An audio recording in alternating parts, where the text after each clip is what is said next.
topic. Um, I think what is really, really exciting about this topic for me, I graduated from Wits 100 years ago, roughly. But yeah, I think in that time, in the time that I've been, working professional, I think that I don't know a single graduate and working professional who hasn't struggled on some level with topics around relationships, love, sex, building families, all of those personal issues that, sometimes seem to be getting in the way of our careers, right? Or is it vice versa? So I think this topic is really, really exciting for me because I think, it's something that's not only close to my heart, but I think close to the hearts of many, not just Wits graduates, but working professionals in general. I'm going to give you guys an introduction both to our moderator and our guest speaker. So our guest speaker is Dr. Marlene Wasserman. And Dr. Wasserman is a clinical social worker with a master's degree in family therapy, a doctorate in human sexuality, and is a certified couple and sex therapist with the American Association of Sexuality Educators, Counselors, and Therapists. She is a qualified trauma therapist, certified with the Trauma Research Foundation in the US. As an academic, Dr. Wasserman enters her 23rd year as a part-time lecturer in sexual medicine at the University of Cape Town's Medical School. And I think what's really, really exciting about all of this experience is that you're going to be getting, most of these topics around relationships and marriages and sex and love, they are sort of steered by ordinary Joe Schmoes off the street. But now we are having an engagement with somebody who really, really has a theoretical and practical understanding of the topics.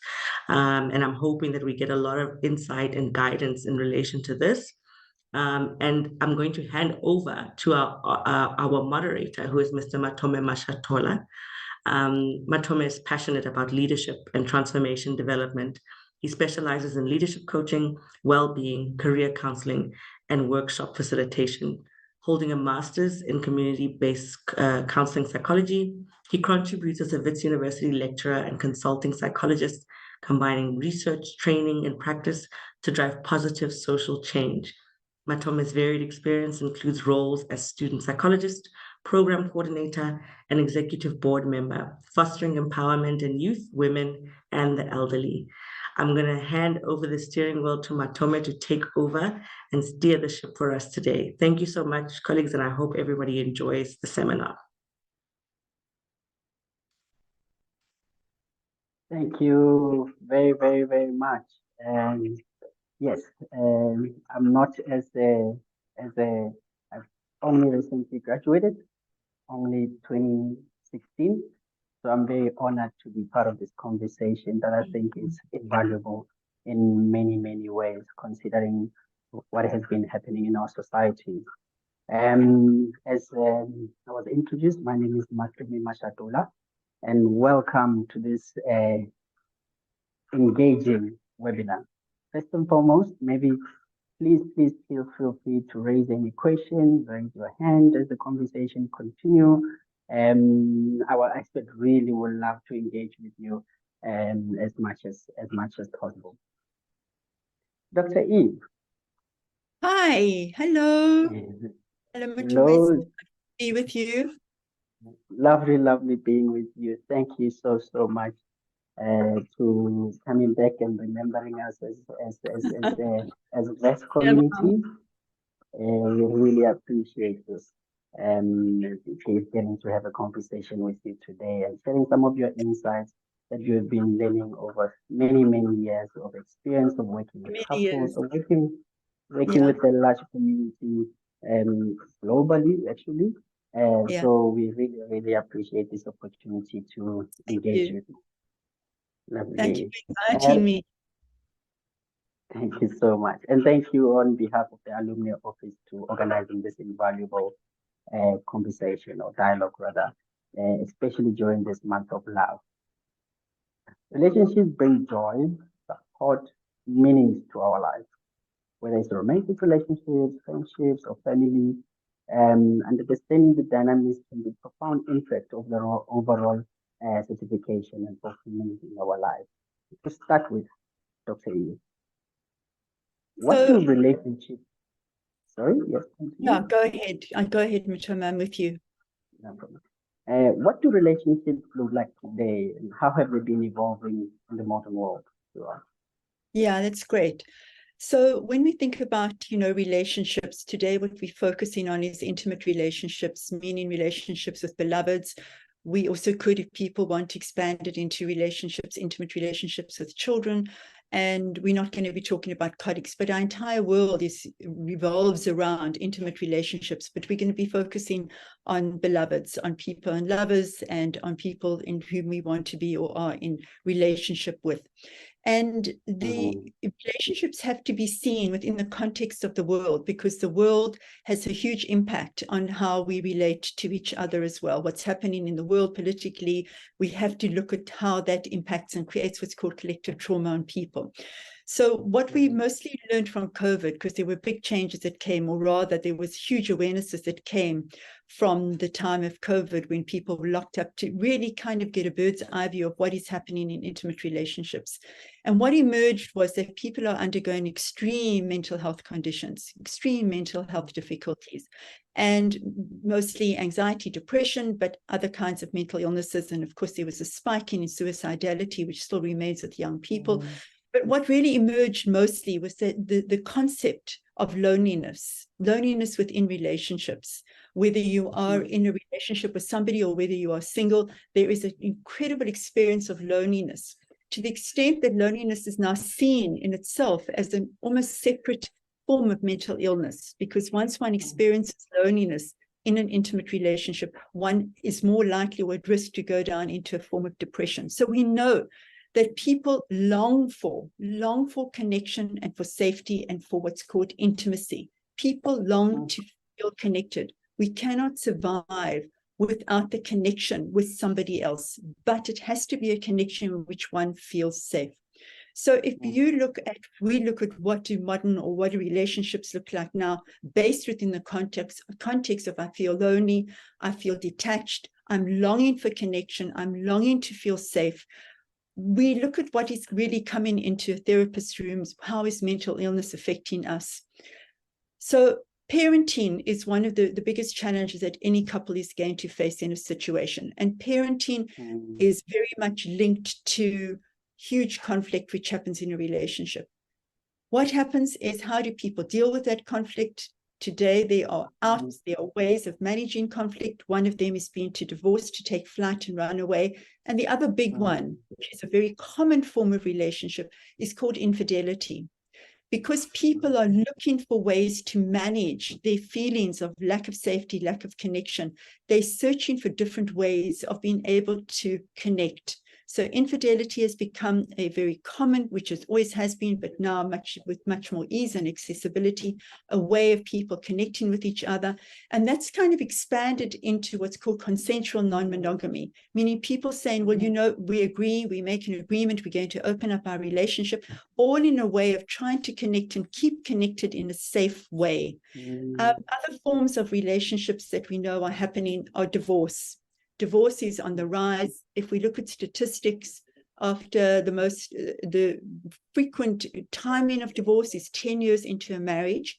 And then because people long for connection and they long to feel intimate and be sexual, they remarry again or they recommit again in a very significant way.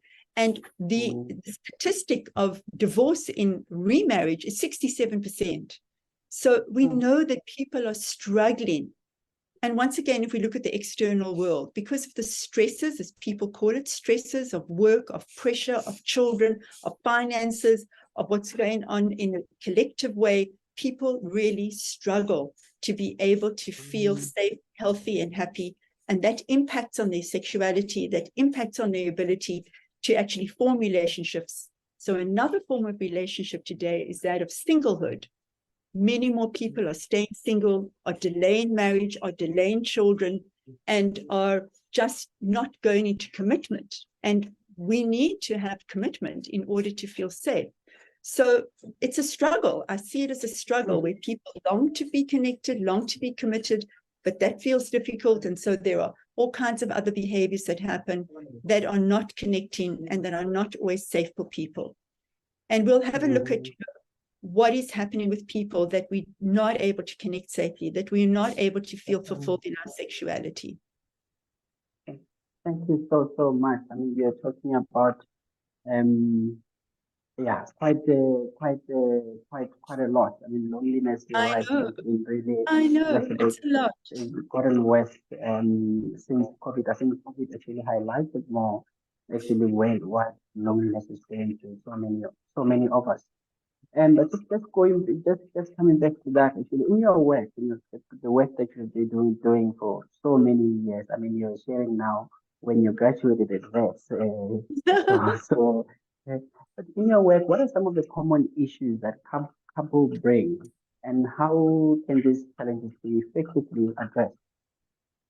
So, because I'm still Dr. Eve and very much associated with, sex therapy and pioneering sexual health and rights and pleasure in this country, people still come to me presenting what we call with the presenting problem of a sexual problem. But because my lens has now changed and all of my work is done through a trauma-informed lens, I've realized that the core of problems that are brought into my therapy room, whether it be sexual problems or other kinds of problems, which I'll talk about, really have a basis oftentimes in childhood trauma. So my work is looking at the childhood trauma and managing the trauma, because that presents in behavioral problems in adults, intimacy problems, sexual problems in adults. So some of the things that will walk into my therapy room will be sexual problems. So I will still have men who will present with erectile difficulties, with women who still saying, I have, real desire difficulties, libido problems, men who have libido problems, women who are pre-orgasmic. And I kind of will say to people, let's just, put that aside, because I've learned now through my trauma training, there is something else that's happening. Obviously, I'm going to be looking at the biological level. Are there any health problems that are going on? But normally it is because there is an intimacy difficulty, or what we call an attachment problem, that people are struggling in their own sexuality. So the sexual problems will come in, whether it be sexual pain or, as I said, some other sexual problems. But oftentimes people will come in with mostly what I almost subspecialize in is working with infidelity. And that's a very traumatic experience for people. So my practice is mostly, I would say 90% made up with people who have experience, who are experiencing infidelity. Mostly people also will come in saying, I feel a loss of connection with my partner. How do I reconnect again? Or we're not being sexual. How can we reconnect and be sexual? And then there are the behaviors that are, as I said, as a result of childhood traumas, but are unknown to people in the beginning, that actually the genesis of it is childhood trauma. So the presenting problems would be addictions, porn, what they call porn addiction, risky sexual behavior, acting out with sex workers, acting out in ways that are harmful to them sexually or to their partners. Also, behaviors that would be gambling or mismanagement of money or just betrayal in general, which again are a result of childhood traumas that haven't been really processed or looked at. And so that is mostly, what I work with. Also, because I'm a family therapist, I focus a lot on the children in the family. Parents struggle enormously with parenting, and I have a real interest in children and in parenting, really. So my career as a family therapist was very short-lived, because I soon realized that children who were being brought into my therapy room had problematic parents. The children were just symptomatic of what was going on with the parents. And so working with parents, I feel like I'm able to have some kind of impact and influence on children. And parents are struggling. I mean, Matome, it's a huge struggle if we look at what's happening in relationships with children right now. Teenagers and children are under enormous pressure from social media and from pornography. And I'm sure you're aware of the incredible, I don't want to call it a trend, but the incredible outgrowth, which has never been seen in society before, of transgender and non-binary people, which is very challenging for parents. So they would come into my therapy room around how to manage that You know, back in the day, it was always around sexual orientation, which was challenging. But now there's an added layer of how do we deal with my child who declares themselves, they, as being non-binary or as being transgender.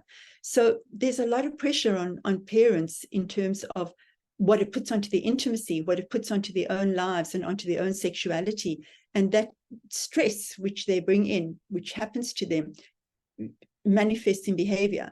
So one of the things that are really common that trauma brings is physical problems. So we've got mental illness, we've got physical illness, because trauma brings around, through the stress factors, the stress hormones, I don't want to go into it, a lot of physical illness. So I'll have people who are coming in with disordered eating, with any kind of, well, sexual pain as well, as I've mentioned, but any kind of illness, which the doctors will refer them to me, because at the genesis, at the origin of it, there is a realization that this inflammatory disease is as a result of something else, and the doctor won't know what it is, but it's because there's a childhood trauma sitting over there, a sexual abuse trauma, childhood trauma.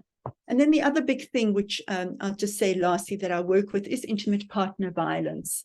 I work a lot with women, and sometimes the men who are brave enough to come in a heterosexual relationship, who have experienced and do experience a lot of intimate partner violence, a lot of abuse, a lot of violation, a lot of sexual assault, a lot of rape. So that's also a big part of my practice. Thank you so much. I mean, yeah, that is a mouthful, and many of us go through these experiences, and many of us are frustrated about some of the things that we are witnessing in our relationship, whether with ourselves, with our partners, and how do we deal with this? What do we do? I mean, trauma is quite most of us don't even have those memories, don't even know what happened when we were young. For example, how do we engage? What do we do? So what we don't do as a trauma therapist, I don't do any what's called trauma exposure. So if you were to come into therapy with me and say, like some people would say, you know, I think that I was sexually abused as a child, but I'm not really sure about it. And we never then go down into the trauma and expose and do what's called recovered memory. That just is, you know, just re-exposing people to trauma. So that's, you know, obviously what I'm trained in.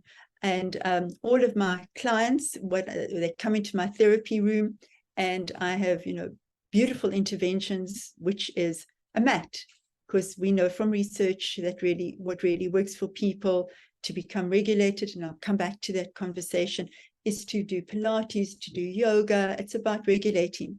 So working with trauma, which causes all of these behavioral difficulties, is working with the nervous system. And working with the nervous system means primarily getting people to manage their stress through teaching them how to regulate themselves. So most of us are dysregulated. We're in a state of fight and flight. And when you're in that state of, you know, high alert, you can't be sexual. You can't be connected to another person. You're in survival mode. So it's teaching people how to safely get out of survival mode. And only when you are regulated are you able to form connection, are you able to be intimate, are you able to be sexual. So that's kind of the algorithm. How do I get regulated? How do I then get a connection with my partner? Then I feel intimate with this person, I feel safe, and then I'm able to be sexual with this person. Thank you so much. I mean, there's only one Dr. Eve, you know, especially looking at lots to say.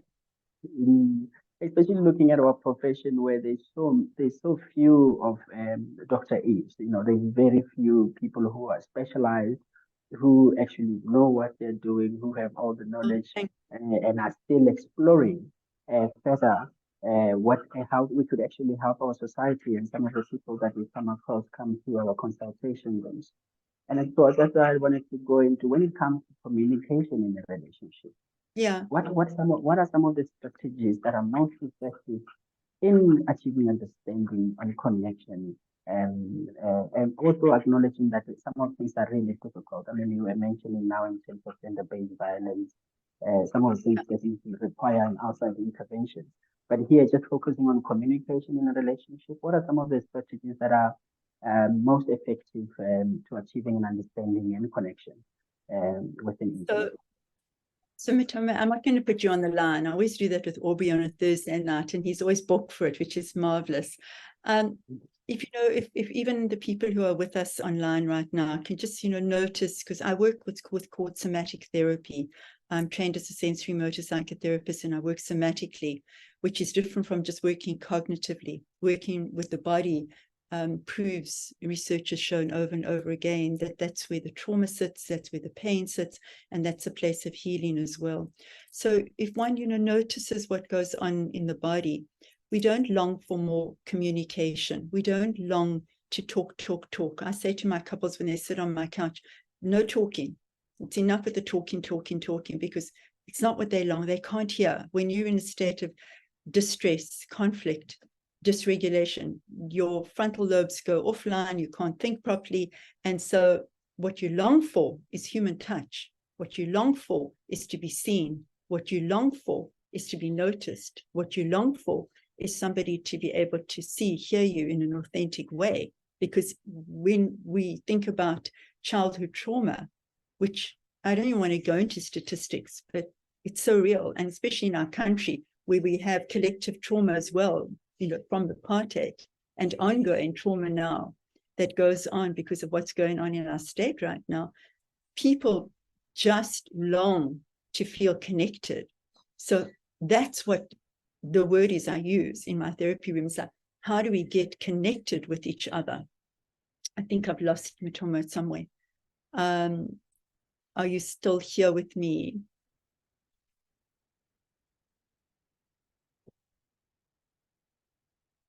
Matome, are you here? There you are. I'm not seeing you any longer, but I'm hoping you are there and you can hear me. So sorry about that. I saw a comment saying they can't hear me, so I tried to switch off my earbuds. Okay. Okay. Yes, So I'm talking about connection. Yes.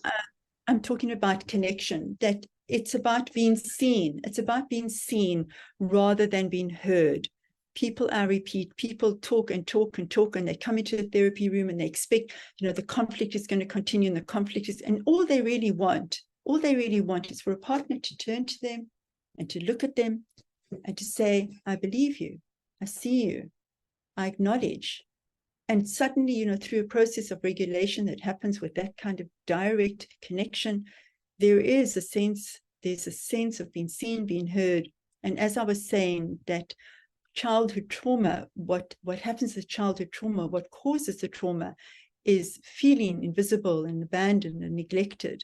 And when you feel that way, it's very difficult to feel safe in relationships. It's very difficult to feel safely attached and connected. So what we long for as adults is to feel connected with somebody who's really going to be looking at us, really going to be hearing us in terms of seeing our distress, noticing us from a somatic point of view. So connection is more important. And once people are regulated, once they are in their bodies, then they're able to have more cogent cognitive conversations with each other. And then they can hear each other. And then there's more ability to negotiate and to be empathetic and to use compassion theory, to be able to be compassionate with each other's suffering and the loss of connection. Thank you so much. Just to continue on that, and for you, when the word intimacy comes to mind, what comes to what do you think of? Intimacy. Intimacy is the big umbrella word that I think everybody interprets very differently in terms of what is it that you long for, which is what I always ask each couple. What is it that you long for? Do you long to have more space? Do you long to feel more securely attached? Do you long to have more time alone? What will bring you into a situation where you feel that you are safe and that you can come home to your person and be held and be seen and be excited and be passionate and want to be sexual? The intimacy is always come back to the word. We talk about healthy relationships, which we're going to talk about. I object enormously to the word of healthy relationships because it always is kind of medicalized for me. What's healthy, what's unhealthy. I think it's, it puts people under pressure. And again, it's just medicalized. So I talk about safe relationships, and we know from research, what makes a safe relationship. So, and people who are with us right now can determine that for themselves, what makes you feel safe in a relationship. And there are a few variables that we want to be able to almost tick off in our own relationships that make us feel safe. So what are they? They would be, I feel that there is predictability from my partner, there's reliability, there's reciprocity, there is passion, there's trust and respect, there is honesty, and there's commitment. So I'm going to repeat them again. In order to feel safe, which leads you to be connected, which will lead you to feel intimate, which will lead you to be sexual, you want to be able to have predictability, consistency, reliability, reciprocity, passion, commitment, safety, honesty, and trust. So you can then hear, Matome, I think, that infidelity is the absolute opposite of that, right? The absolute opposite. It destroys, it totally shatters that in a relationship, right? And so you got to look at, why would people risk that? What's going on for you that you risk violating your own ethics or laws or religion to be able to cause so much harm? Why would you disrupt that intimacy? Well, probably it wasn't there in the beginning, or maybe it just never felt safe for you, So it's complex. So what is intimacy? Intimacy is feeling safe. I feel safe. I want to feel safe with you. I want to feel I can be at ease. I can be what we call, all parts of myself can be there. I'm accepted. Doesn't mean that you feel sexual, because oftentimes people will feel their childhood injuries are very healed by being with somebody who makes them feel safe, but there's no passion, there's no sexual attraction, but it feels safe. That injury has been healed. So I'm going to go outside for the sex. Well, let's open up our relationship then, or maybe we should have polyamory then, to be able to manage what's going on. Thank you so much here. I mean, one of the things that you are talking about is trust. And as you're saying, that's one of the common things that we break in relationships for many different reasons, as you're highlighting. And my question is that possible? Is it possible to recover from that? Is it possible to rebuild trust once it's... Yeah, it's a great question. So there are it's like a protocol of process that people go through once there's a disclosure of infidelity. And there can be a wonderful, what we call trauma growth, that happens after a betrayal. Because people become very, very honest, because most of us are not honest in our relationships. We're not honest about what we really long for, what we want, what we don't like, especially sexually. People have very unfulfilled and unsatisfying sexual lives because, and we'll come to talk about sexuality as such, but to build trust again is probably one of the most difficult things. However, as I was saying, when one goes through such an experience, a traumatic experience of infidelity or a different kind of betrayal, like I didn't know you had another child, or I didn't know you had so much debt, or I didn't know that you were leading a double life, or whatever it is, that it can bring people into a more honest space in their own relationship. And they can then begin to create and design a relationship that is much more suitable to their own needs. And it takes a long time to build trust again, a long, long time to be able to do that. So some people decide, I'm going to stay, and there's enough for me to stay here and to find some safety, and other people just cannot tolerate it and have to leave and get into divorce or leave a relationship. Yeah, very difficult to rebuild trust. No, definitely. That one is it is one of the difficult things. I mean, even honesty itself, I mean, it affects honesty, it affects predictability, it affects all the other things that you actually mentioned. Yeah. No, thank you very much for that. I mean, one of the things we're talking about is sex. And I feel that it is easier to use sex to mean intimacy at times. And I just wanted I just wondered what are your views on that itself? Yeah, I think it's such a misnomer. I think it's such a misunderstanding that that sexual activity per se is going to be able to bring about intimacy. It can be one of the loneliest experiences for people, that when they're engaging in a sexual situation, either with a hookup, casual sex, or with a partner of choice, it can be very disconnecting. The act itself can be very disconnecting. And what research shows us is that the most satisfying sexual experiences, whether they are orgasms or not, or whether they're erections or not, is when there is an emotional connection, when people feel safe with each other, when they feel vulnerable, when they feel seen, when they feel noticed, when there is an emotional connection with people. That's when the sexuality would then be defined as being, very satisfying, and something that they want to repeat and repeat again.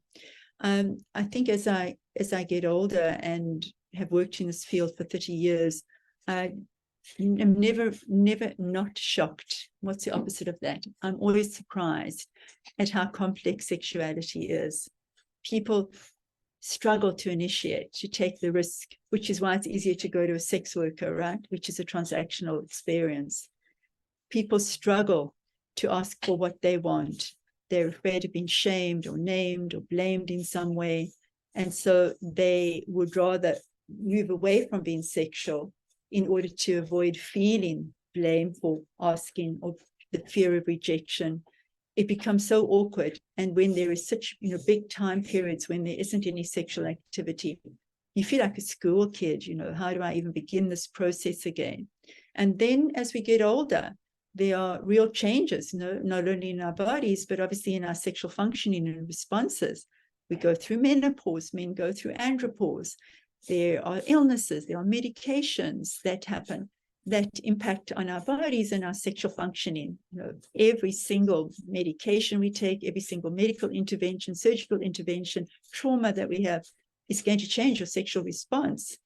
And who talks about that? People who are disabled long to be sexual and connected, but nobody talks about it, nobody guides, nobody erases it.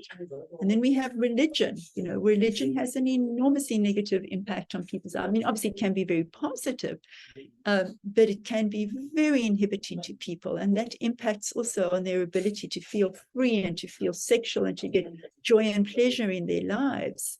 So it's a very complex situation, and I have such high regard and admiration for people who even go there, who even get into bed. And if we add in, the trauma part, it can be terrifying getting into bed. And especially if you've got somebody who you don't feel safe with. If it's, if you're a woman or you're a man and there is abuse in your relationship, and there's coercion and there is no consent, there is no way you can feel safe and enjoy being sexual. So satisfying sexuality or safe sexuality is dependent on so many variables. It's like, do the stars all align at the same time? Not often, It's complex, and yet it is the most exquisite experience that people can have. Most exquisite experience of connection, satisfaction, pleasure, joy in their bodies.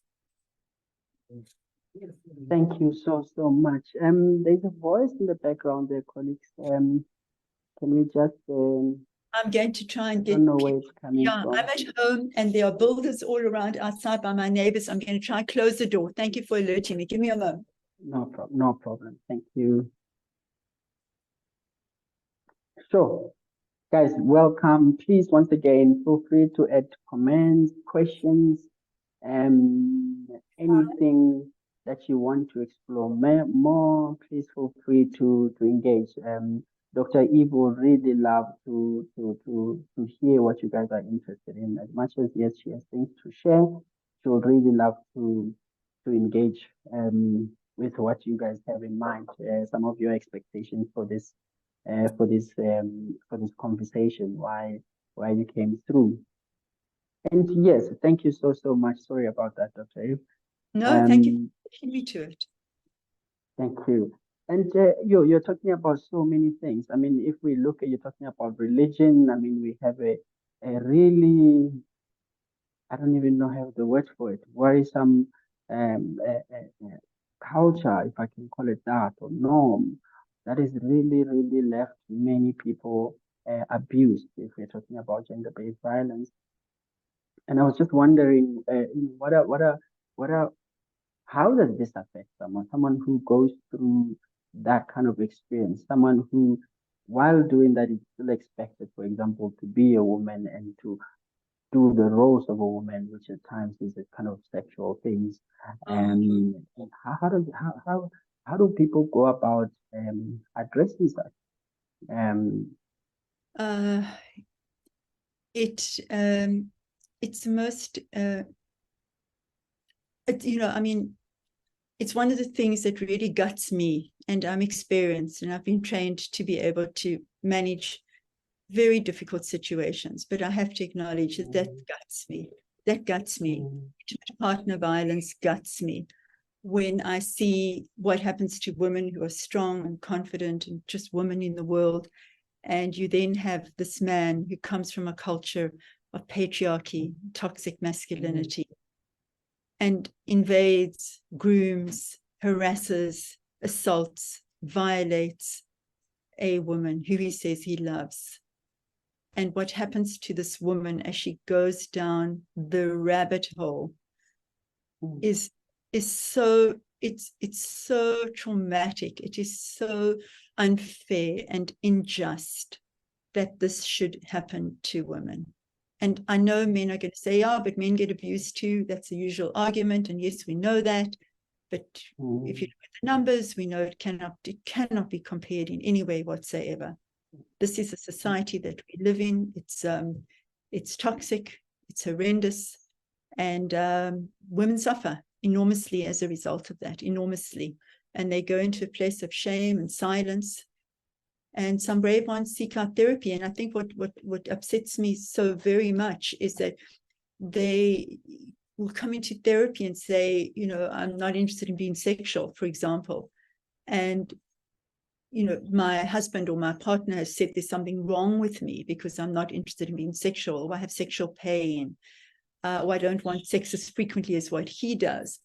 And as she's sitting, as I'm doing an assessment, it becomes really clear that there are so many red flags that she's not seen that tell me and her how unsafe she is, that this is a typical abusive situation which she has been groomed into, that she just doesn't even realize. She's been isolated, she's been harassed, she's been treated contemptuously. And then, the last thing is, it's so interesting, because I'll say, so does he get violent? Oh, no, he never gets violent. Okay. Does he ever hit things down hard? Yeah. Does he throw things? Yeah. Does he ever bash things? Yes. Has he ever slapped you? Well, not really slapped me. Has he ever held you down? Yeah, only once though. And it's like, you're in it, girlfriend. You're in it. I mean, as you're speaking, I'm literally getting not good goosebumps. I don't know You're if certainly that makes gutted, sense. huh? Yeah, not Yeah, nice. and it's quite horrible. It's quite common, Yeah, and we see it all over. And if it's not someone we know, if it's not our neighbor, if it's not our sister, yeah. if it's not it's not our mother, if it's not our grandmother, definitely there is one person that we know in our life that is going through it. And I'm just wondering that what do people do in such a very difficult situation? In what I will say many have normalized. Exactly. That's quite correct what you're saying. I do want to bring in another category of people who are very at risk, and that is teenagers. So I'm sure that there are many parents online with us today, and I really want to bring an awareness into the very high incidence of sexual assault and violence and emotional abuse on young people who are getting into relationships. I'll come to, what can people do? And I want to just mention, as I did mention to you while we were chatting beforehand, Matome, that there is a body of research which has recently been published around looking at what is mainstream sexual behavior in teens and in young adults. And I do want to just mention it because we've got parents online and I want them to be able to be aware of it, that with the influence of pornography, because parents aren't teaching children about sexuality, with the influence of social media, YouTube, all kinds of different platforms, as well as movies, as well as magazines. One of my colleagues, Dr. Debbie Herbenek, just published a book, which I encourage all parents to buy. It's called Yes, Your Kid. And she is at Indiana University in the USA and has done magnificent research into looking at what young people are doing. And what her research has shown is that the most common, mainstream, normal form of sexuality with young people and teens is something called rough sex. And that got me to be, as I have been reading and following her research, I had to say to, my own beloveds, am I just getting really old?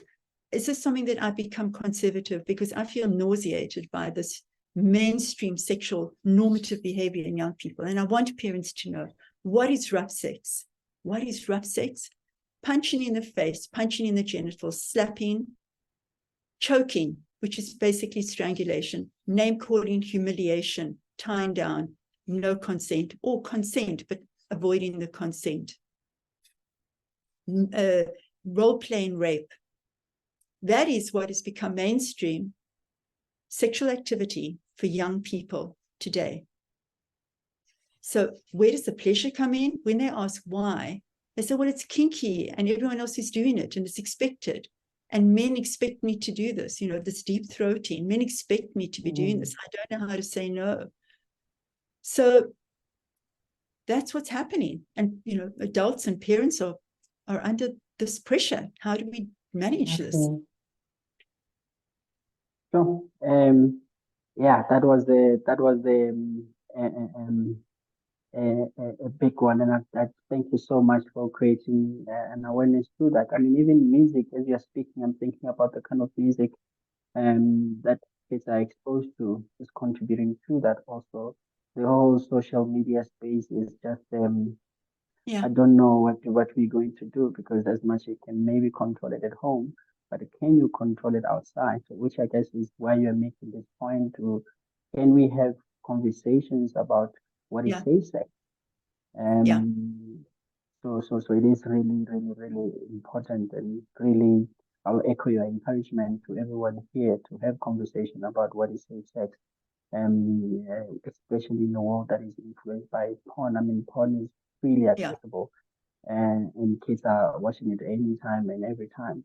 Absolutely. I mean, one of the common things that we deal with here in higher education is that kids are coming from very fast places. They've never had internet. And one of the big things that they first watch, I see their lectures online, but one of the big things that they go for is porn. Spending a lot of time on viewing pornography. So, no, thank you so much. I'm just looking at some of the comments in the chat here. Dr. Eve, and someone is asking also in terms of how there was a question I was reading. Okay, financial finances influencing the partner's involvement in a relationship. I wonder if you could comment on that. Where lack thereof, if I'm correct, of finances affecting, how does one deal with when financially things are not going well, and the stress that part will lap with that, and how that may kind of cause one to pull off relationship. Yeah, so that's one of the great variables, right? I mean, one of the big issues that all couples struggle with is going to be sexuality, finances, and time and extended family. How do we manage all of that? So it comes down again to, am I regulated enough to have this conversation with you, which is we acknowledge this is a difficult conversation to talk about money. There may be debt, there may be shame, there may be blame, there may be guilt that's happening to me. How do I manage it? So you cannot have that conversation if you're angry, if you're resentful, and if you're hiding something. So it's about, how do I get myself into a state where I'm feeling at ease, comfortable, safe, and trusting with you to be able to have a an adult negotiable conversation with you, whether about any topic, but acknowledging this is one of the difficult conversations, one of the big fives, and difficult conversations that couples have to negotiate together. Thank you so much Tommy, for that. can I just address one thing? I've just quickly looked through the chat and I see somebody feeling that they've been betrayed because we haven't spoken about love languages. And so I don't want anyone to feel that I've betrayed them or that we misled them. So love languages, I think I deliberately have avoided it. Somehow I got into the advert and I didn't correct that. Forgive me. Love languages is something that a book was written about it. Smart man, made a huge amount of money. There was no research behind it. But what I do like about it is that it creates a language for people to be able to connect with each other, to be able to say, I want gifts that makes me feel safe and loved and seen and beloved. I want more time with you. That will make me feel safe and seen and connected with you. I want to be able to I can't remember what the 5 love languages are. Whatever they are, whatever it is, it's a good conversation starter with a person to be able to connect with them, to be able to say, this is what I long for. This is what I long for. Not criticism, not judgment, no screaming, no conflict. Nothing works under those circumstances. It's about when I feel as if I have come to a place where I am well regulated and I feel safe enough with you. I trust you. I feel respect and I feel that I can have this conversation. I can tell you really what I long for. And I mean, couples will say, well, we've got different love languages. And I say, tell me more. And they say, well, she loves receiving gifts. I don't, gifts don't work for me. What I long for is more physical touch. Okay, so now we're understanding what each one yearns for. How do we work with that? It's a good thing to know that. I don't want anything to be rigid, like we have to follow the 5 love languages. It's just too constricting. We want to be a little more creative. Use it as a conversation starter and use it with language. We need more language. To be granulating our language to express ourselves a little better.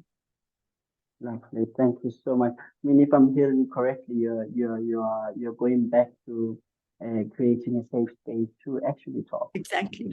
Actually talk genuinely, authentically, having a conversation of this is who I am and this is my desires. This is what I want, not from a force point of view or from a resentment point of view, but from a, if I can use this word, from a building point of view, that you don't know me and this is who I am. Yeah, exactly. And it's knowing yourself, not being shy, not feeling unsafe to be able to say, actually, I do like gifts, or actually, I do like oral sex, or actually, I don't. It's being able to have conversations in a safe way. I keep saying that, I think you can hear the theme of my conversation is how do we get intimate? How are we sexual? It's by feeling safe. Feeling I am with somebody, and your body will tell you that, your body will get sick when you're not safe, when you're distressed, when you're very stressed, when you're traumatized. Your body will let you know, I'm actually feeling, it'll eventually turn into, real physical illnesses, but it could be I'm suffering from anxiety or depression, which just is inflammatory diseases. What do I do about that? I just want to close also the loop that you raised, and I didn't finish saying when we were talking about intimate partner violence, and you said, what can we do about it? Obviously, there are not enough shelters in our country, in any place in the world, really, where women can go to. They're not enough in our country at all. So we also want to know that it takes women, what the research shows, it takes women 7 times before they leave, they will leave 7 times before they finally leave. So I work with, a lot of compassion and a lot of support, knowing that a woman isn't just going to leave, knowing that she's not just going to leave. And there will be a time when she feels she's ready to leave. And she needs a lot of support. She needs to be having told at least one person, this is what's going on for me. She needs to be putting some money aside, if possible, for herself every month, so that there is some kind of a nest egg. She needs to be able to have, a long time ago, secured some kind of knowing that I can go and stay somewhere or with somebody, that someone, at least one person, knows what's happening to me. So it takes a long time to actually leave a situation like that. It can take years. Exactly. And then yeah, trauma is hectic. Not feeling embarrassed, the shame that come with it. It's just a whole lot of yeah, and I think that if another thing that you're saying is to look out for our friends, to look out for our family members, to be there as best as we can, to not normalize things that are really very detrimental to people's health, people's well-being in general, I guess. There's a question here, Dr. Eve, I wanted to ask. Someone is saying if you could possibly give an advice on ethical non-monogamy and how to particularly and consciously navigate that in a relationship after both people already agreed to it. So if I understand you, it's a question around that both people have agreed to open up their relationship, their marriage. Is that what the question? And how to deal with it? Is that the question? Yes. How to go, yes, once both people have agreed. How to go ahead. To go ahead with an incredible amount of caution, and just know that you don't know until you know. So many people will read the books and listen to podcasts, do the research, and kind of follow a slow, gentle process of easing themselves into an open relationship. And then when they're in it, there are things that come up that they just can never expect. You can never expect, and it's different from each person. You are dealing with jealousy at a very different level. You don't know how that's going to impact. You're also dealing with it's almost like in the closet. So how do you tell friends about it? You could be judged and you could be disrespected and shamed. So you have to be really cautious about who you tell and how you do it, how you manage it. Your biggest problem is always going to be time. How do you have time for your relationship? I'm not going to say primary, because in polyamory there's no primary or secondary. They should all be equal relationships. How do you have time for that? How do you blend in your children? Do you tell your children? So there are lots of different ways of managing an open relationship. People spend a lot of time talking, and I respect that. A lot of time talking about it. It's a safer way than infidelity. Infidelity is non-consensual non-monogamy. The other person hasn't consented to an affair, and that's why it's so traumatic for them. If you open up your relationship, there is discussion, there is so-called consent between two people, and it has challenges, just like a traditional marriage does. It has its challenges. Thank you so much for that. I mean, you're talking about do you tell the kids about it? Do we not? And that's one of the questions that is asked here is, one of the guest audience is asking that can you talk a bit about this parenting thing, because people are seeing flames. It's a struggle out there for parents.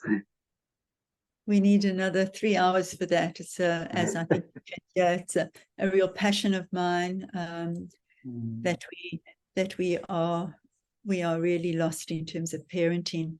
There's some great resources. If anybody is looking for resources, please just contact me. You can just get onto my Dr. Eve website and you will see a icon there with the WhatsApp, and you can just WhatsApp me and I will send you some recommendations of things that you could begin to read and podcasts you can listen to. I'm a great believer in keeping your children close to you, really keeping your children close to you, and not being a helicopter parent, not being an intrusive, invasive parent, but being a parent whose child is going to want to lean into them because they feel safe with them. And it's hard because we have parents who have their own traumas and are not easily available to children, parents who single mothers, because that's our most common family, right, in this country, single mothers raising children on their own, absent dads, How do you, really do your job well as a parent if you're a single parent and you're working? So we can't be naive around the challenge that goes on with parenting. I have, huge compassion as a parent and towards all parents around the difficulty it is to be able to raise children who feel safe and connected and safely, securely attached. So there are great resources that one can lean into. Thank you so much. I saw a question there in terms of how do we get hold of you. I think the team from Wits alumna just shared the website for Dr. Eve. As she said, please feel free to contact her, whether for services, but also she's available to recommend some readings that one can read and go through by themselves, whether it's podcasts or videos. And yeah, she's been at this for a long time. Dr. Eve, I'm looking at time, and I just wanted to check with the audience aside. Do you have more questions? Is there questions that you wanted to raise before we start saying goodbye?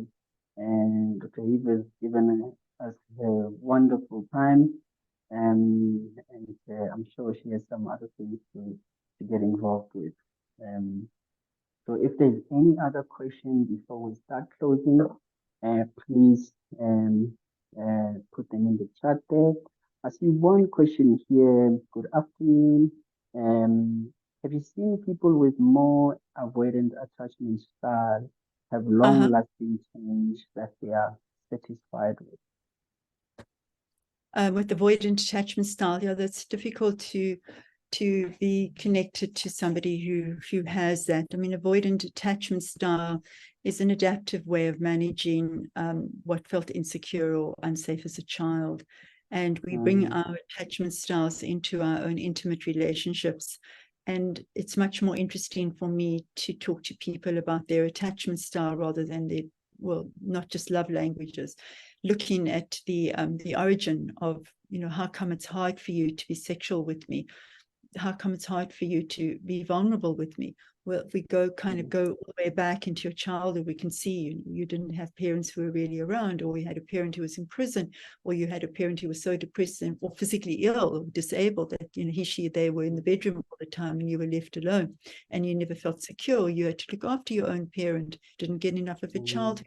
You could feel safe and you could feel free and be playful. So all of that impacts on the way that we attach as adults. And that's, a huge body of work that I work with all the time, looking at how attachments impact on our ability to feel safe and to be sexual. Exactly.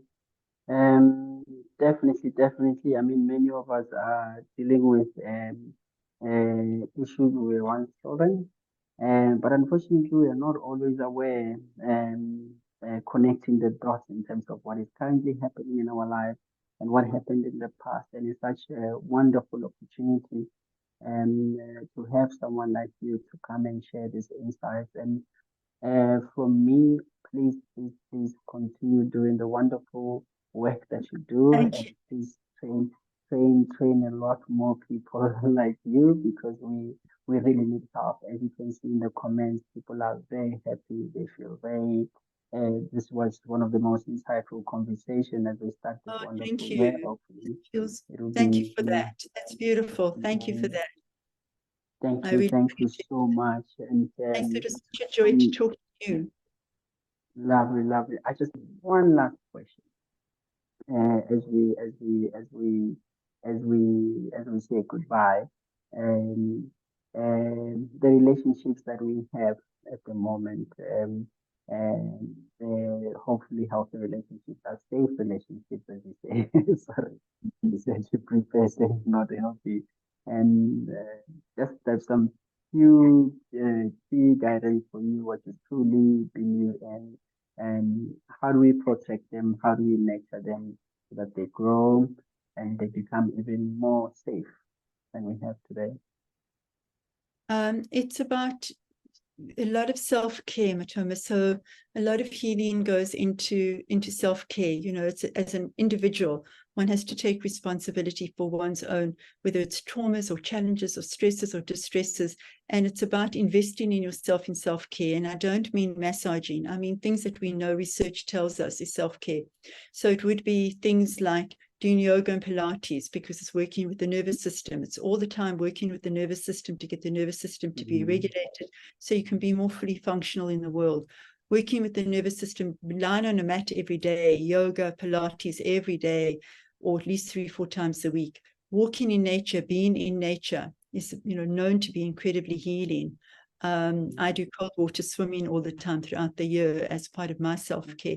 Journaling, doing journaling, very important to be able to journal. Being most important, the thing that really heals us and keeps us feeling connected is through social connection with safe people, reaching out, being in contact with people.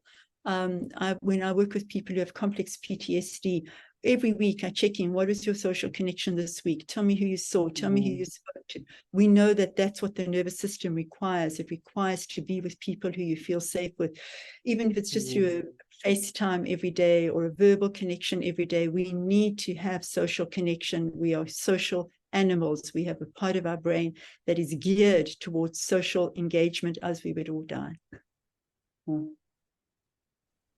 Dr. Eve, thank you so much for me, and I'm sure that the team will come in now to close the event. But from my side, really appreciate you, and we will talk. Thank you. Thank and you so have a much. wonderful day. Everyone, thank you so much for honoring this invitation, and we wish you all the best. Please reach out, and as Dr. Eve is saying, Matome, can I just jump in there? Can I just jump in before everybody starts disappearing? From the alumni relations, I'd just like to extend a massive thank you to Dr. Eve for availing herself today on this topic that is clearly very popular and pertinent in this month of love.